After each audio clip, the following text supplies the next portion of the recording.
It was just past midnight when the power flickered in my small cabin in northern Alberta.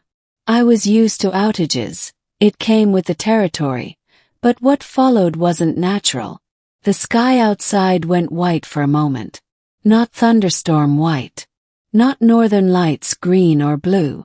Just searing, unnatural brilliance. Then silence. Not the absence of noise, but the kind that crushes your chest, the kind that screams something big is about to happen. I clutched my coffee cup, its heat grounding me, and stepped outside in my boots and flannel. That's when I saw it. A ship, sleek and shimmering like mercury, nestled silently in the snow behind my workshop. My heart slammed into my ribs. I stood frozen, watching vapor hiss from its seams. Door slid open, and she stepped out. She was tall, easily over 7 feet, and her body looked like a hybrid of something feline and serpentine. Silken blue skin shimmered under the moonlight, and her white eyes locked onto mine with intensity. Then she spoke English. Perfect English. "I've come for you," she said, her voice a melodic tremor in the frozen air. "Daniel Harper. That's my name." I blinked twice. "I what?" She took another step forward. Snow crunched under her booted feet. "You don't remember me, but I remember everything." I took a cautious step back. "Lady, you've got the wrong guy." "No," she said softly. "You're the right one. I came to Earth for you." Middle. Her name was Cheryl. She claimed she was from a planet called Kiri, a world I'd never heard of, though she assured me that was by design. According to her, Earth was a quarantined planet, off limits to interstellar travel due to its primitive state. Apparently, she had broken a dozen galactic laws just by landing here. But that was just the start of the strange. Over mugs of rapidly cooling coffee in my living room, she explained everything, or tried to. "I was only 7 cycles old," she said, sitting cross-legged on my worn-out rug. "Your vessel crash-landed on the edges of our continent. Everyone else was dead except you. You were barely breathing." I stared at her, confused. "I've never been off-world. I've never even been out of Canada." She tilted her head. "Not in this life, no. But your essence, your consciousness was. You were part of the interchange program, back when your species was experimenting with soul projection, sending minds across the stars using tachyon tunnels." That sounded insane. And yet, there was something behind her eyes.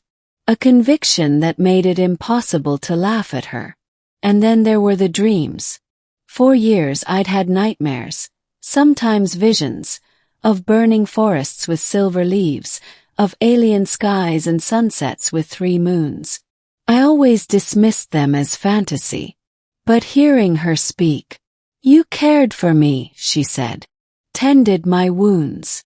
Told me stories of Earth. You made me laugh even when our world was collapsing. You were dying. And you still gave everything you had." She reached into a compartment on her belt and pulled out a small crystal pendant. Inside it floated a fleck of glowing blue light. "This is your soul fragment. When you died, our elders captured what remained and preserved it. I couldn't let you go. For years I studied Earth's quantum barriers, its defensive entanglements. I waited until the moment they thinned. You waited decades." "Yes. 70 Earth years," she said softly. "And then I came. 'Cause I felt you awaken here. In this body."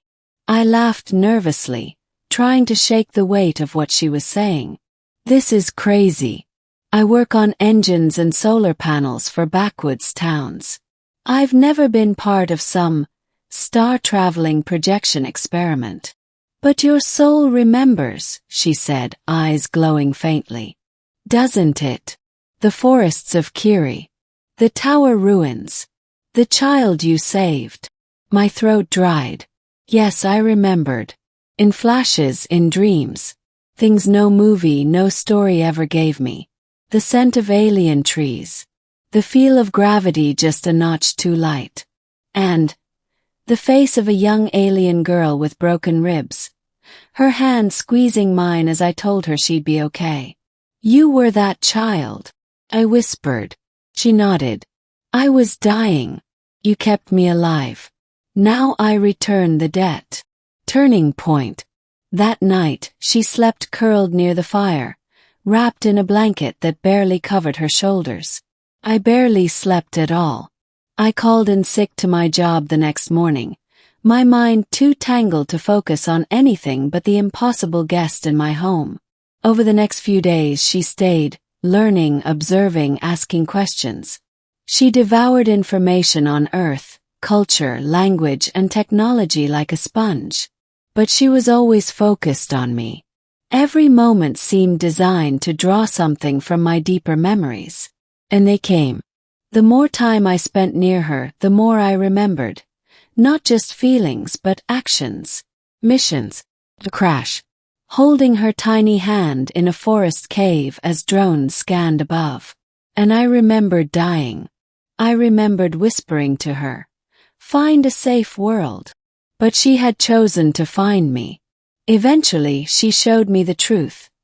A device within her ship that resonated with my biometrics. The crystal she carried, the soul fragment, connected to me like a magnet finding metal. When I touched it, my body went rigid. Visions flooded me. Cheryl's home ravaged by war. Her as a soldier, a diplomat, a rebel. A lifetime of effort focused on decoding Earth's mysteries, just to find me again. And within those memories I saw myself not as Daniel Harper, but as a man named Elijah Cross, part of a secret Terran project to send human consciousness to the stars. We had succeeded. At a cost. My body died in the process. But my soul lived. And it loved. Ending. You found me, I said, voice shaking. After all these years, you found me. She nodded, gently touching my chest. And now I don't know what to do. What do you mean? I thought I'd find a version of you that remembered everything. Partner. Savior. Instead I find a man who builds stoves and helps lost hikers find their way home. Her tone wasn't cruel. It was sad. Honest. I wanted to find you, she said. But I think you became him for a reason. Maybe you were meant to have peace. Quiet life. Not the pain we lived through. That hurt more than I expected. Are you saying goodbye? He stood. I came for you. But I didn't come to take you away. I came to give you the choice. She offered me the pendant. This will unlock the rest. All your memories. All your potential. You can come with me. Return to the stars. We'll leave this planet behind and explore everything together. I stared at the glowing crystal. 1,000 emotions churned. But then I looked around. At my cabin, my dog sleeping by the fire, the photos of my late parents on the shelf. This life had meaning, even if I didn't understand how it started. I reached up, took the pendant, and held it tight. Then I kissed her. It wasn't just desire. It was memory, longing, grief, and love reborn. When our lips parted, tears clung to her lashes. I remember enough, I whispered. And maybe I'll remember more in time. She leaned her forehead against mine. So, what do you choose? Smiled. Faye, here. With me. At least for now. Her eyes softened. Even if I snore. Even if you eat all my canned beans. We both laughed. We stayed. Days turned into weeks. Together we built a life. Not perfect, not easy, but filled with strange joy. And sometimes at night I'd hold her close and whisper the stories we used to tell. Of Kiri, of the ruins, of a man who died far from home but found his way back through love alone.